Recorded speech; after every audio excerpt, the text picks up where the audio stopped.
Bonjour, ici Christophe Weguer de réussirdanslecinema.com. Je vais vous expliquer un petit peu, enfin pas vous expliquer, mais vous dire un petit peu, vous parler en fait de casting. Mais en attendant, vous pouvez cliquer sur ce lien qui apparaît sur votre écran, sur la vidéo, ou alors sur le lien qui est dans la description de cette vidéo sur ma chaîne YouTube. Si ce n'est pas encore fait, profitez-en pour vous abonner à ma chaîne YouTube et de liker et de partager cette vidéo évidemment si le contenu vous intéresse. En tout cas, cliquez sur la formation gratuite comment écrire son premier scénario. Les bases, c'est pour les débutants, ceux qui veulent commencer à penser, à structurer une histoire et écrire son premier scénario. Voilà. Donc, maintenant, les castings. Eh bien, en fait, les castings, beaucoup d'entre vous m'envoient souvent des mails en me disant oui, j'aimerais avoir des annonces de casting, j'aimerais avoir plus de casting à faire, etc. Mais en fait, le but, c'est pas de faire des castings pour faire des castings. Le but, c'est de trouver des tournages, c'est de trouver des rôles. Alors, on sait très bien, et vous savez mieux que personne, vous savez mieux que moi, et nous savons tous finalement que le casting, c'est le moyen le plus utilisé pour obtenir des rôles. Mais en même temps, si on y réfléchit un petit peu, est-ce que c'est vraiment le plus efficace? Est-ce que c'est le plus fiable aussi? Parce que finalement, bon, le casting, ça permet au réalisateur de trouver sur 100 personnes, par exemple, là je dis n'importe quoi, sur 100 personnes, eh bien il va trouver dans ce lot-là de 100 personnes, la personne, l'acteur, l'actrice qui va jouer un seul rôle dans son film. Et il y a forcément, statistiquement, sur 100 personnes, il y a un maximum de gens qui vont être frustrés, qui ne seront pas pris pour leur rôle et qui vont rentrer chez eux complètement découragés, frustrés, de s'être déplacés pour rien, de ne pas avoir eu de résultat, de ne pas avoir été choisis, alors qu'il en coûte, en termes de déplacement, de se taper des kilomètres et des kilomètres, parce qu'on vit dans les fins fonds des Ardennes, par exemple, pour aller sur Bruxelles pour faire un casting, ou alors se taper des kilomètres pour aller sur Paris, alors qu'on habite à Chalon-sur-Saône, par exemple, ou alors dans le sud de la France, tout simplement.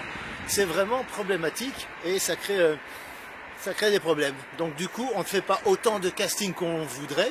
On voudrait en faire plus, mais en même temps, c'est pas évident. C'est pas évident. Alors, ce que je voulais vous dire ici, dans cette vidéo, c'est essayer de penser à des trucs et des astuces pour rencontrer directement le réalisateur. Voilà. Le mieux, c'est de connaître le réalisateur personnellement.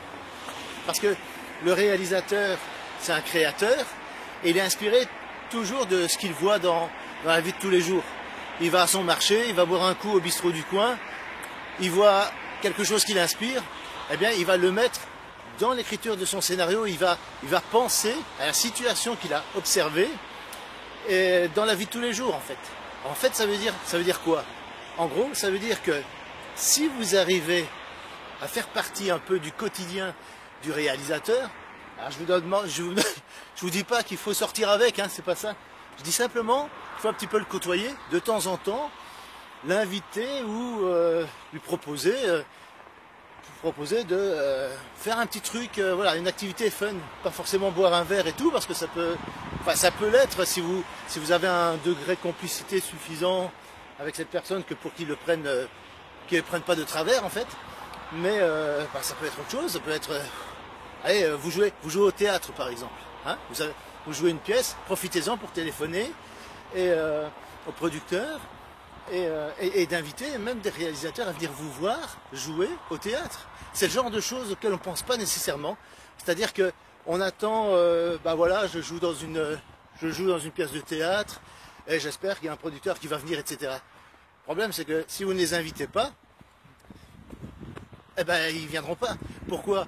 Parce que, admettons que vous partez de zéro, ou que vous êtes un comédien de théâtre, connu dans le théâtre, mais un peu moins dans le cinéma, eh bien, il va pas penser à venir spécialement vous voir.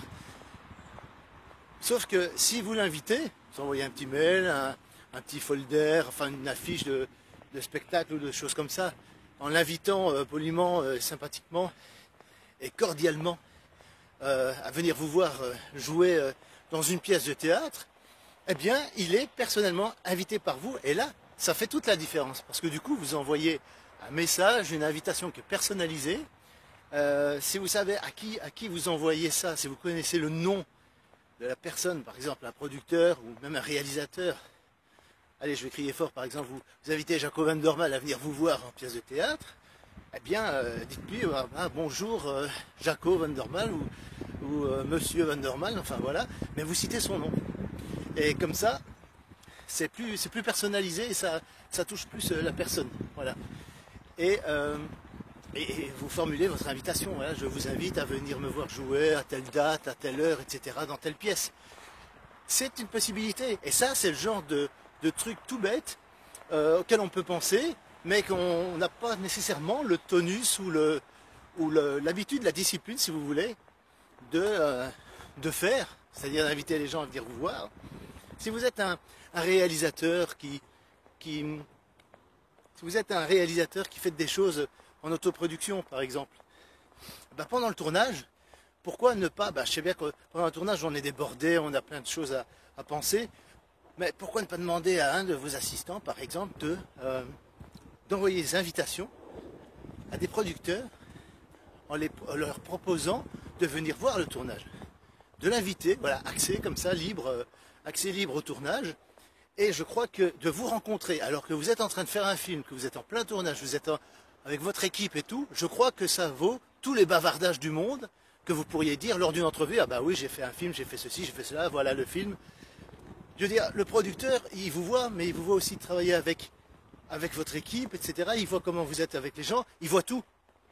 Et là, vous sautez, par exemple, l'étape parfois laborieuse d'avoir une entrevue avec un producteur et de dire, voilà, moi je réalise, j'ai fait ça avec une petite équipe, etc. Là, il voit tout en live, quoi. Donc c'est intéressant d'inviter des personnes comme ça que vous visez, que vous voulez séduire professionnellement parlant, vous voulez séduire des producteurs, eh bien, le mieux c'est de montrer dans l'action ce que vous faites. Voilà, en direct, pourquoi pas. C'est une façon de... Maintenant, je sais bien que quand on fait un film, on est débordé, on a l'impression, on a envie que ça se passe bien, etc.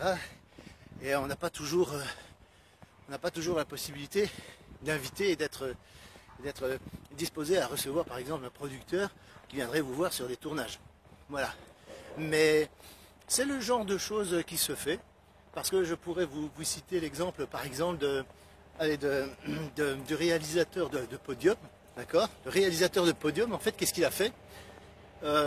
Pour proposer le rôle à Benoît Poelvoorde, et ça je n'invente rien, c'est dans les bonus du DVD quand vous regardez le film Podium, c'est dans les commentaires que Yann Moix dit dans les commentaires.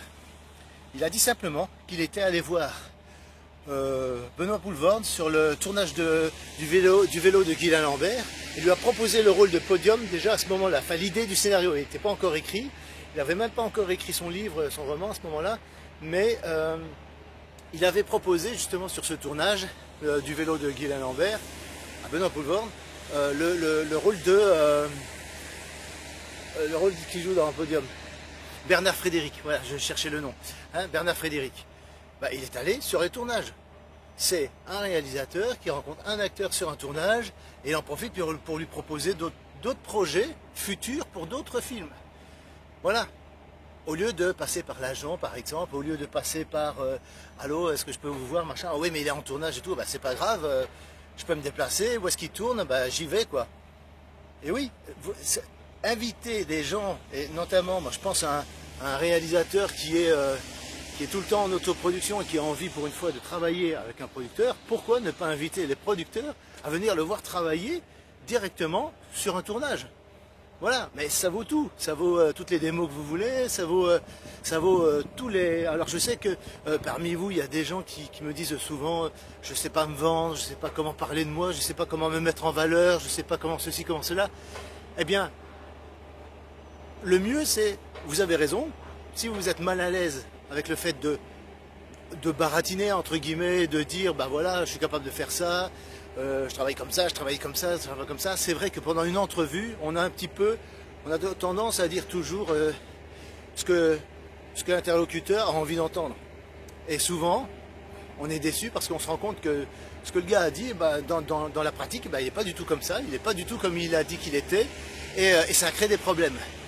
Et bien justement, si vous voulez sauter cette étape d'entrevue un peu lourde, un peu stressante, eh bien, pourquoi ne pas inviter, vous chargez simplement un de vos assistants par exemple, à inviter un producteur à venir vous voir carrément, travailler avec votre équipe, interagir avec votre équipe lors d'un tournage. Je crois que c'est le plus évident et le plus efficace parce que là, toutes les questions qui se poseront, tiens, comment il est avec son équipe, comment il dirige ses acteurs, etc., les questions tomberont parce qu'il vous verra travailler directement sur le tournage.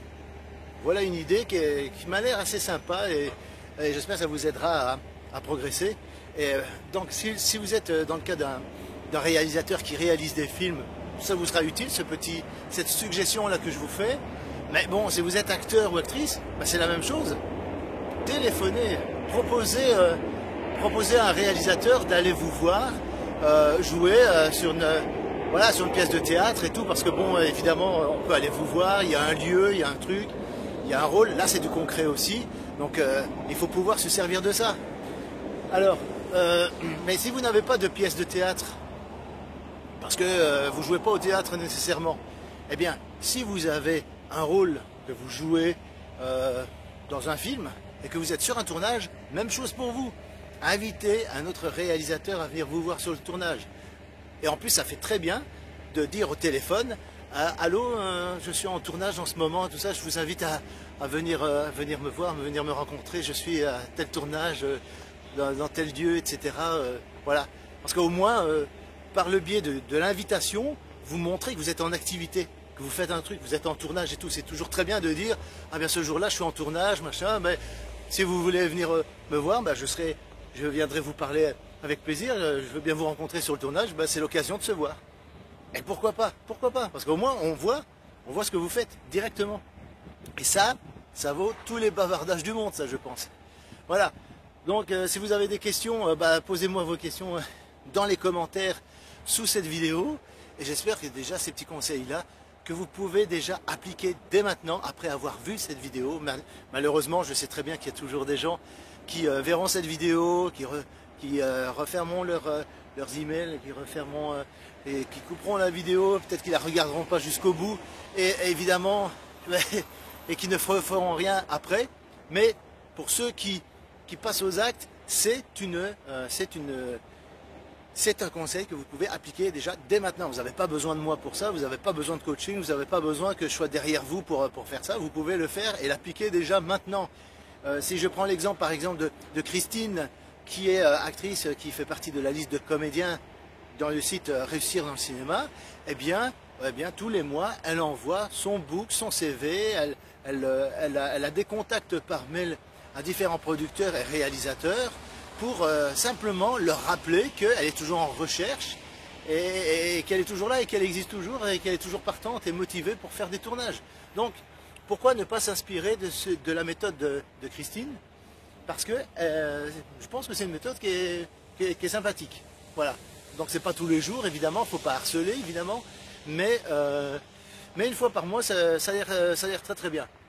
Voilà, parce qu'il ne faut pas oublier que les producteurs, les réalisateurs, ils reçoivent des propositions tout le temps, tous les jours.